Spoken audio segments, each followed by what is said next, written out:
Hey guys, so Minky and I watched Blink twice, and we also watched Speak No Evil, which are two movies. They're on Amazon Prime right now.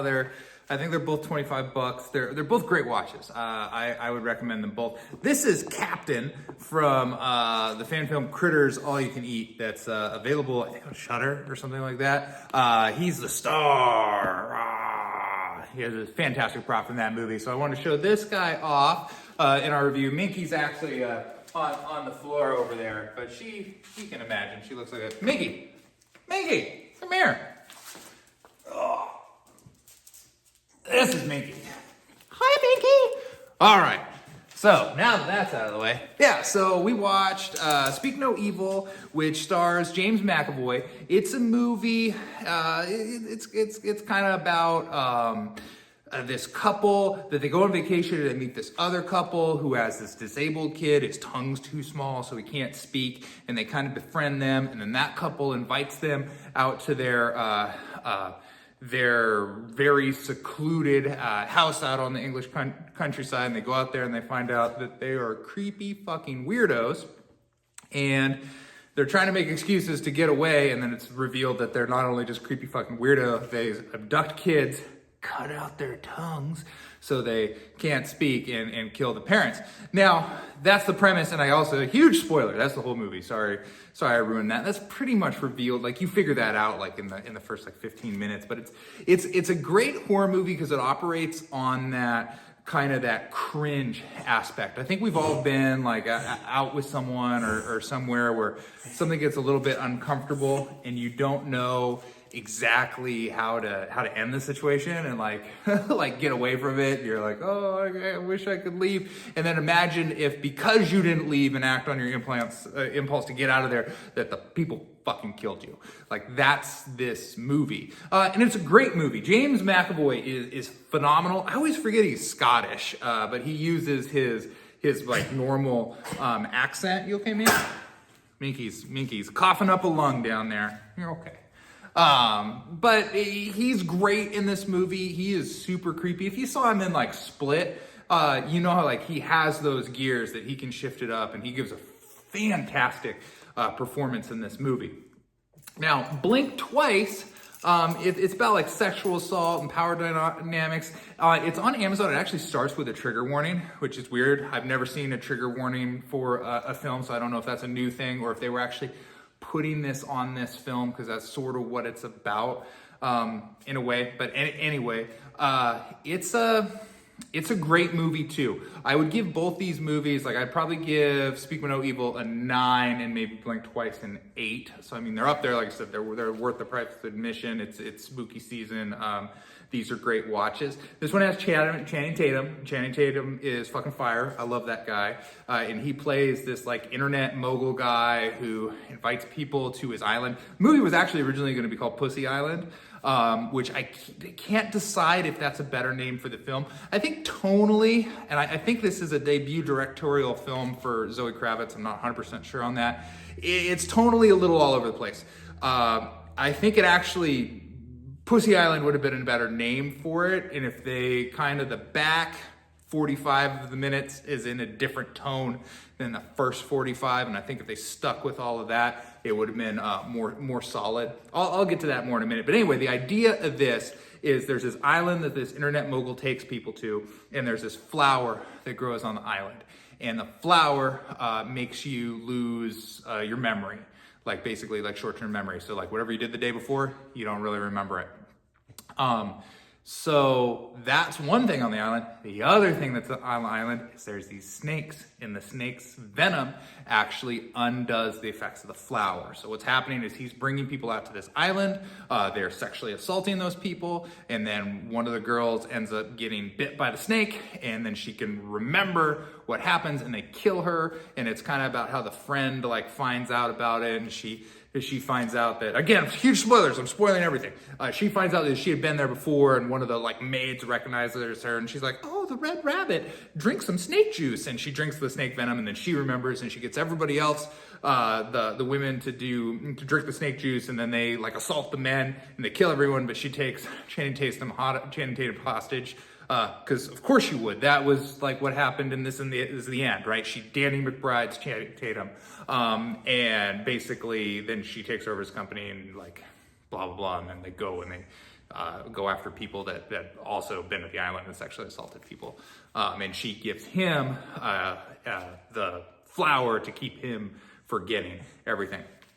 Now, this movie, again, it's really good. That's like a breakdown of the product. It's a little bit more intricate than that, but you can get the idea.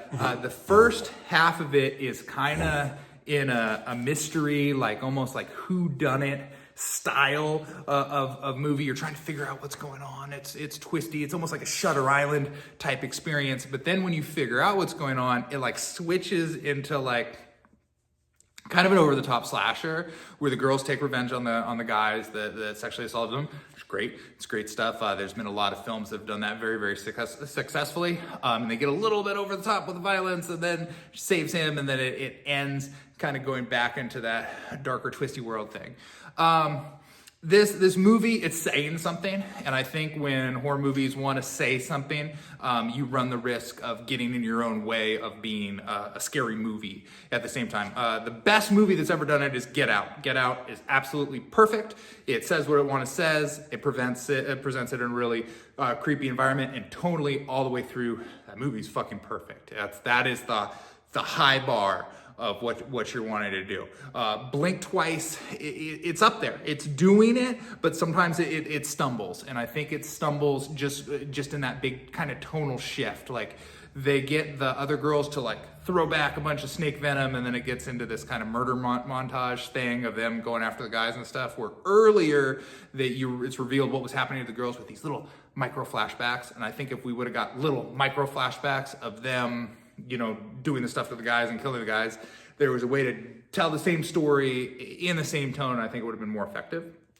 A movie that's kind of similar, that's sort of about sexual assault and sexual violence and stuff, is Barbarian with Justin Long. Barbarian's a fucking awesome movie, but it's like a series of stories almost, and these stories are different sexual assault power dynamics. And the first one, they actually flip it on its ear, and it's not what you think it is.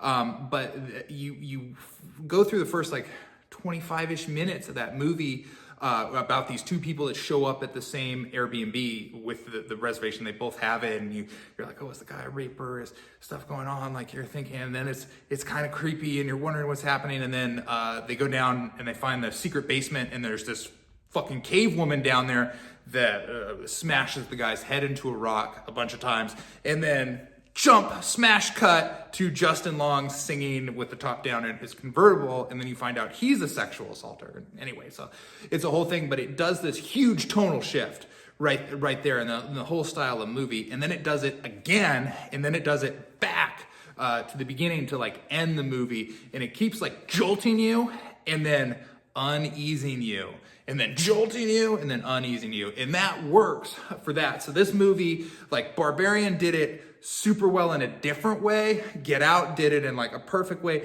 Blink Twice kind of tries to float between those, and if it went one direction or the other, I think it would have been a little bit better of a movie, but it's still very solid. Everyone does great. What is her name? The girl from Search Party is the friend that gets killed. She's phenomenal. And then the main girl, I think she was in one of the Star Wars. Her name's Frida in the movie. She did phenomenal. Super well acted. Like, these are high level psychological thriller / horror movies. Like, they're really well done. Like, they had budgets, they have actors, they have effects. Like, it's shot well. The cinematography is beautiful. Everyone in the movie, from top of the cast to bottom of the cast, knows how to fucking act. So that's great, and you don't always see that in horror. So Blink Twice, solid. Back to Speak No Evil. Speak No Evil, again, it's really good. It's like a masterclass from James McAvoy on just how fast he can kind of take you around corners and then make you, he makes you as the audience feel like, no, like really, you should still like me. In that movie, one of the things that's revealed, so they take the the family out to like a dinner at someone's house. It's like a private chef thing. It's just them and the other couple. And there's this scene where James McAvoy pretends to get a blowjob under the table in front of them, and they're just like, no, we're just fucking with you. But the chef there, you find out at the end of the movie, is their friend, and he's in on it. And that's the only part that is a little like fall down for me on this movie, because what they are doing is they are killing people. Sure, that's fine. And the chef guy is selling the cars. That's how he makes money. He sells the people that they kills cars. And if that was all they were doing, like, I'm gonna murder these people, you sell the cars, that's fine. But they're also abducting the child, cutting out the child's tongue, and then when they do this to the next couple, using their tongue-cut, non-speaking child as the in to get sympathy from the people to befriend them, they kill that child. And I have a hard time following the, like, oh, I'm gonna just, fence off the cars, I'm gonna make money off of selling the stolen cars. I have a hard time believing that guy is cool with all the child murder. Like, that was a mental leap that I couldn't take. Like, he shows up at the end because they need somebody for the heroes to kill, so it's a little bit more exciting at the end. He's just a character that's like, oh, we're gonna bring back him and now you can kill him. He's like, oh, I don't mind, selling the cars, but I didn't really think I was gonna have to run around with a gun and stuff. And it's just like, dude, they're cutting kids' tongues out. Like, you're cool with that. This is where you draw the line. Like, yeah, so it's just like a little bit of a stumble there. Otherwise, the movie is fantastic. There's another part that's, so this is not a reimagining. It's not the fucking Wiz. It's not a remake. Yeah, it's sort of a remake, I guess. This is originally a Danish movie. And then, they made it with James McAvoy and stuff. So the kid, there's a part where they've invited him, he's with the girl and they're being friends. But and he's trying to show her various stuff to tell her what's going on so she can get out of there. And you were like, well, why wouldn't he just fucking write it down? Well, he does, but he speaks no English, so he writes it down in Danish. And that's kind of a fun, I think, nod to the fact that the movie was originally in Danish, and she's like, hey, I wrote down some stuff, but I didn't understand what it is. So it draws it out just a little bit. But it is one of those, the more you think about Speak No Evil, the less you're like, yeah, this wouldn't actually go over super well. It's kind of like that Perfect Getaway, whatnot. That movie, similar. You're like, oh, this is a really cool movie. More I think about it, like, I don't know. So those are the two movies that we watched. Blink Twice with Channing Tatum, solid 8. It's on Amazon Prime for $25. Buy it, it's great. And then Speak No Evil with James McAvoy. I say it's a 9. It is great. It's a good ride, just all the way through. A lot of fun. Same thing, $25. We're probably gonna rent Alien Romulus, and we'll review that. To prep for that, Captain and I were watching Alien 3 on the small TV, and I'll probably put up a video on Alien 3 because Alien 3 is fucking awesome, and I will fight you. I know everyone shits all over Alien 3, but it is not the bad Alien movie. Alien 3 is fucking a masterpiece. Now, when I say that, get the director's cut. If you're watching Alien 3 and the alien comes out of a dog, no, wrong Alien 3. You want your alien to come out of a bull. So that's what you gotta look for. So Alien comes out of a bull, it's a better movie. Director's cut, Alien 3, it's fucking fantastic. That's what we're watching. And I'll come back and I'll do a review on that later. You guys have a happy Halloween.